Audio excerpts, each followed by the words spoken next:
At exactly 6:14 a.m. on a humid Caribbean morning, 3 Venezuelan F-16 fighting Falcons drop below 2,000 feet and aim their noses directly at the USS Gerald R. Ford. No radio contact, no identification squawk, no warning. Just 3 aging jets screaming toward a 100,000-ton nuclear-powered aircraft carrier at 450 miles per hour. The pilots had trained for this moment. They believed surprise and aggression would rattle American nerves. They had no idea they were flying into the most sophisticated air defense network ever put to sea. The Gerald R. Ford isn't just a floating airport. It's the flagship of American naval power, a $13 billion monument to the simple philosophy that if you're going to project force across oceans, you might as well do it with overwhelming technological superiority. Her deck spans 4.5 acres. Her twin A-1B nuclear reactors generate enough electricity to power a small city for decades without refueling. And her Combat Information Center processes more data in 60 seconds than the entire Venezuelan military handles in a week. Every system aboard represents the bleeding edge of naval warfare technology. The Venezuelans were about to receive an education in exactly what that means. The first contact appeared on the Ford's and SPY-6 radar at 47 nautical miles. This isn't your grandfather's rotating dish antenna. The SPY-6 is an active electronically scanned array. 37 radar faces working in perfect coordination, tracking over 1,000 targets simultaneously while generating 3-dimensional pictures sharp enough to distinguish a fighter jet from a flock of seagulls at ranges exceeding 200 miles. It sees through jamming. It defeats low-altitude approaches. It turns stealth advantages into minor inconveniences. The Venezuelan pilots thought they were being clever, flying low to exploit radar shadows. The SPY-6 had them painted before they'd even leveled off from their initial descent. Their element of surprise existed only in their imagination. Inside the Combat Direction Center, the atmosphere shifted from routine to focused within seconds. Dim blue light illuminated rows of operators hunched over displays. No panic, just process. A petty officer tagged the contacts. An officer verified the track data. Within 45 seconds, the entire strike group knew exactly where those jets were, how fast they were moving, and precisely when they would enter weapons engagement range. The Venezuelans were still 12 minutes out. To the Ford's crew, that felt like an eternity. Plenty of time to wake up, pour coffee, and systematically prepare to ruin someone's morning. 6:17 a.m. The order came down from the air boss. Launch the alert fighters. On the flight deck, controlled chaos erupted into action. Yellow-shirted aircraft handlers sprinted across non-skid coating as 2 FA-18E Super Hornets rolled toward catapult positions. The Ford's new electromagnetic aircraft launch system hummed to life. Unlike the steam catapults of older carriers, EMELS uses linear induction motors to accelerate aircraft from 0 to flying speed. Smoother launches, less stress on airframes, and critically, faster cycle times between shots. A steam catapult needs minutes to reset. EMELS needs seconds. The first Hornet hit the catapult shuttle. 3 seconds of system checks. Green light. The pilot slammed to full afterburner. 270 feet of electromagnetic acceleration compressed into less than 2 seconds. The Super Hornet screamed off the bow at 170 miles per hour, climbing hard toward the approaching threat. 12 seconds later, the second Hornet followed. Call signs Viper 1 and Viper 2. Their mission was simple: intercept, identify, and shadow. Do not engage unless fired upon. The rules of engagement were crystal clear. but everyone understood that clarity tends to blur. When foreign jets are diving at your ship. 6:21 a.m. The situation escalated. New contacts emerged on radar, climbing from Venezuelan airspace. 3 more F-16s joining their wingmen. 6 fighters now, forming into an attack wedge pointed directly at the strike group. This wasn't a patrol that wandered too close. This was a coordinated provocation designed to test American nerve. Someone in Caracas had decided today was the day to poke the bear. They were about to discover the bear was awake, annoyed, and equipped with very long claws. The Hornets climbed to 22,000 feet and turned to intercept. Their AN/APG-79 radars locked the incoming formation at 63 miles. Each pilot could see the tactical picture clearly on their displays. 6 hostile tracks. Closure rate approaching 900 miles per hour combined. Time to merge, roughly 4 minutes. 4 minutes to prepare for a confrontation that could either end quietly or spark an international incident. No pressure. On the destroyers, Mason and Thomas Hudner, the response was equally precise. Both Arleigh Burke-class ships tightened formation around the carrier. Their Spy-1D radar systems tracked the inbound contacts while electronic warfare suites activated in passive mode. No emissions yet, just listening, gathering intelligence on Venezuelan radar frequencies and communication patterns. Every piece of data would be cataloged, analyzed, and filed away for future reference. The Pentagon's appetite for electronic intelligence is insatiable. They collect everything because you never know what becomes valuable until you need it. 6:24 a.m. First visual contact. Viper 1 spotted sunlight glinting off canopies at 11 o'clock low. 6 F-16s in tight formation, close enough now to make out individual markings.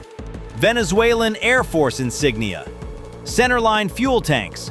No visible weapons on external hardpoints. A deliberate choice. Plausible deniability. They weren't here to fight. They were here to intimidate. The same game Russia plays over the Baltic. The same game China plays over Taiwan. Fly aggressive, claim innocence. Hope the other side blinks first. Viper 1 keyed his radio. Tally 6 bandits, bearing 0905, Angels 12, nose hot. The Ford's tactical action officer responded immediately. Viper flight, maintain defensive posture. Do not lock, do not engage. Observe and report. Copy, holding clean. What followed was 47 minutes of aerial chess played at 400 miles per hour. The Venezuelan formation split and reformed repeatedly. Individual jets broke away for diving passes toward the destroyers, pulling up at the last moment with afterburners blazing. One F-16 rolled inverted and descended to within 800 feet of the water, close enough that its jet wash left a visible scar across the wave tops. Another climbed to 30,000 feet and circled slowly, likely gathering electronic intelligence of its own. Classic gray zone tactics. Aggressive enough to send a message, restrained enough to avoid crossing the line into open hostility. Through it all, the Hornets maintained perfect discipline. They shadowed without crowding, tracked without locking, communicated without escalating. Every maneuver was recorded by sensors across the strike group, multiple angles, multiple frequencies. A complete tactical picture that Venezuelan command would never see.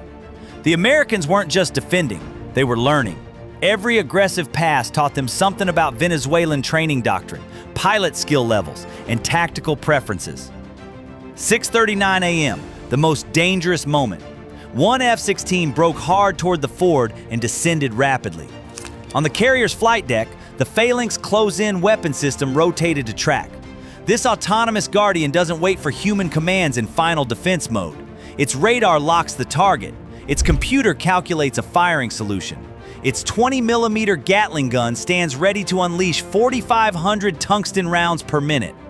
The system nickname is R2-D2. Cute name, There's nothing cute about what it does.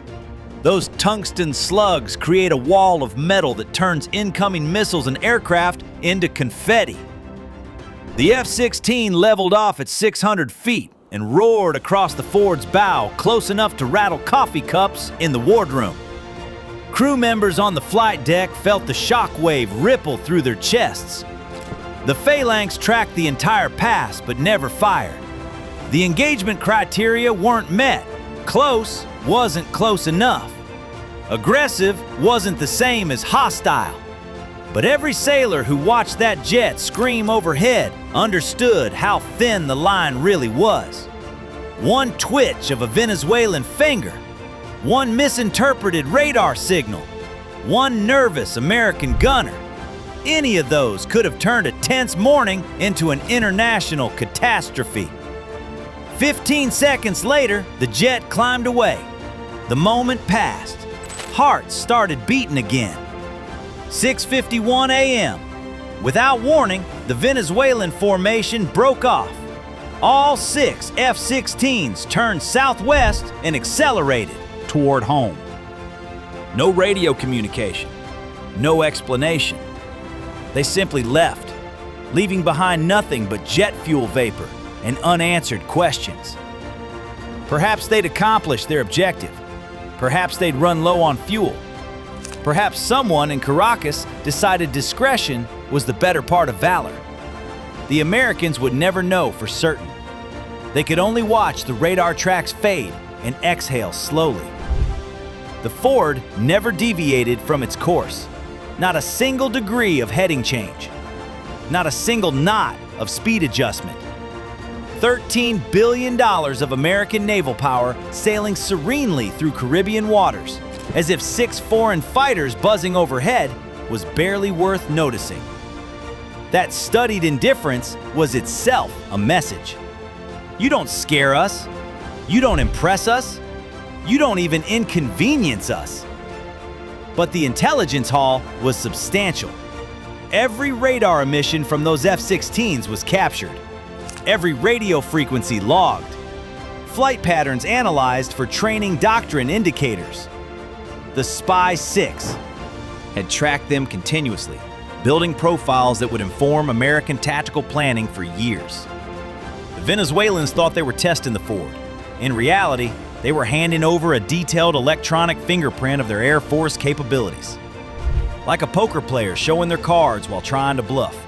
The cost analysis tells the real story.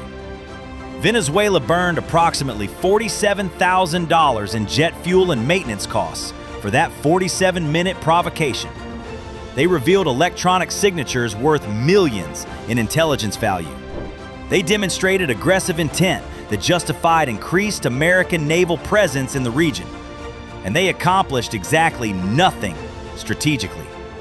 Zero territorial gains, zero political concessions, zero change in American patrol patterns. The Ford, meanwhile, continued its patrol. Her air wing conducted scheduled training flights that afternoon. Her crew served dinner at normal hours. The incident was logged, Reported and filed. Business as usual for a carrier strike group that handles more complexity before breakfast than most navies manage in a month. Within 48 hours, Venezuelan state media released carefully edited footage claiming their brave pilots had forced the American carrier to retreat. Propaganda for domestic consumption. The Ford's navigation logs told a different story. Zero course changes. Zero speed changes. The carrier had sailed a perfectly straight line throughout the entire encounter, treating 6 incoming fighters with the same concern most people reserve for aggressive seagulls at a beach picnic. This is how modern gray zone confrontation works. One side pushes, the other side refuses to react. Nobody fires a shot, but messages are exchanged in radar returns, flight patterns, and the cold calculus of what each navy is willing to risk. Venezuela wanted to prove they could challenge American dominance in their backyard. What they actually proved was that challenging a Ford-class carrier strike group with 30-year-old F-16s is like challenging a chess grandmaster while announcing your moves 3 turns in advance. The Caribbean remained calm that morning. No missiles launched, no casualties reported, no international crisis ignited. Just 6 jets flying home with empty gestures and full debriefs, while the most powerful warship ever built continued sailing south without breaking stride. Some lessons are taught with explosions. This one was taught with indifference. And for Venezuela's naval command, that quiet dismissal probably stung worse than any missile ever could. They came looking for a reaction. They got a shrug. If you found this breakdown valuable, subscribe and share this video. Your support brings more untold stories of modern military operations to light.